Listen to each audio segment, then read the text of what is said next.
नमस्कार दोस्तों। प्रस्तुत है मुंशी प्रेमचंद्र द्वारा लिखी कहानी बनमानुस खानसामा।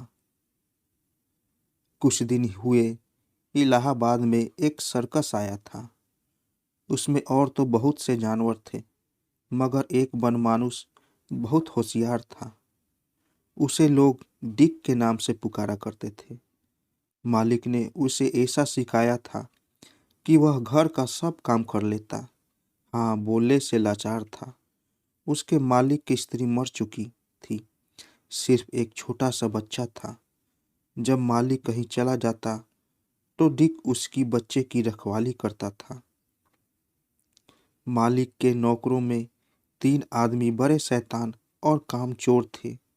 एक दिन तमाशा हो रहा था, पर तीनों आदमी शराब के नशे में चूर पड़े थे। जब इनके काम करने का वक्त आया तो उनका कहीं पता नहीं। मालिक बहुत घबराया। बहुत तलाश करने पर तीनों एक कोठरी में मिले, मगर इस दशा में वह कर क्या सकते थे। तमाशा बर्बाद हो गया। तमाशा खत्म होते ही मालिक ने उन तीनों को डांटा और निकाल दिया। चाहिए तो यह था कि वे अपने किए पर पछताते और मालिक से अपराध क्षमा कराते, मगर वे उल्टे बिगड़ उठे और मालिक से इस बेइज्जती का बदला लेने की फिक्र सोचने लगे। एक दिन तीनों बदमाश इसी घात में बैठे हुए थे कि डिक बच्चे को उसकी छोटी सी गाड़ी पर बिठाकर घुमाने निकला था। डिक को देखते ही तीनों उसके पास पहुंचे और एक ने डिक को तमाचा दिखाया। बाकी दोनों आदमी बच्चे को लेकर भाग खड़े हुए। डिक बड़ा समझदार था। उसने सोचा कि अगर इस वक्त रोकता हूं तो मेरी भी जान जाएगी और बच्चे की भी। वह चुपचाप वहीं खड़ा रहा। जब वह तीनों बच्चे को लेकर कुछ दूर निकल गए तो वह एक पेड़ पर चढ़ गया कि देख यह सब क्या करते हैं। वो जो जो आगे बढ़ते जाते थे, डिक भी एक से दूसरे पेड़ पर और दूसरे से तीसरे पेड़ पर कूद कूद कर उसका पीछा करता जाता था। आखिर वे सब रेलगाड़ी की पटरियों तक पहुंच गए।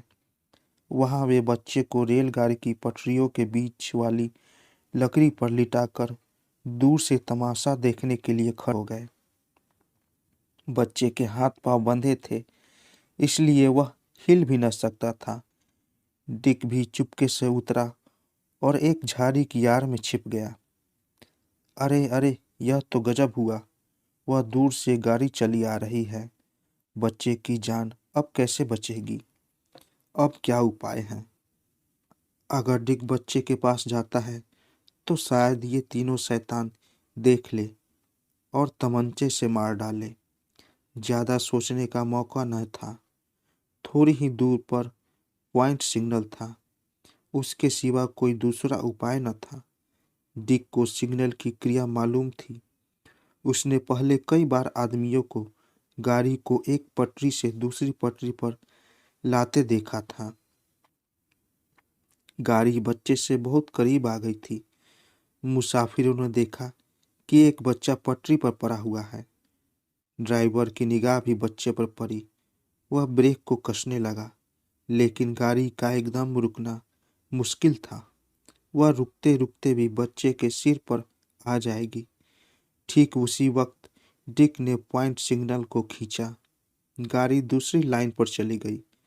डिक दौड़ता हुआ आया और बच्चे को गोद में लेकर भागा। बदमाश लोग दिल में खुश हो रहे थे कि आज दिली मुराद पूरी हुई। एकाएक उन्होंने देखा कि डिक बच्चे को लिए भागा जा रहा है। वे उसके पीछे दौड़ने लगे। बच्चे की वजह से डिक तेज न दौड़ सकता था। तीनों आदमी उसके करीब आते जाए, मगर डिक ने हिम्मत न छोड़ी। यहाँ तक कि सर्कस का तंबू सामने आ गया। एकाएक दन से एक गोली उसकी पीठ पर लगी। आवाज सुनते ही मालिक तंबू से निकल आया तो देखता है कि डिक बच्चे को लिए पीठ झुकाए लंगड़ाता चला आता था। मालिक ने आगे बढ़कर बच्चे को लिया। उसी वक्त डिक जमीन पर गिर पड़ा और नमक का हक अदा करके इस दुनिया से रुखसत हो गया। इतने में सर्कस के कई आदमी उन तीनों बदमाशों को पकड़ते हुए उसके सामने लाए।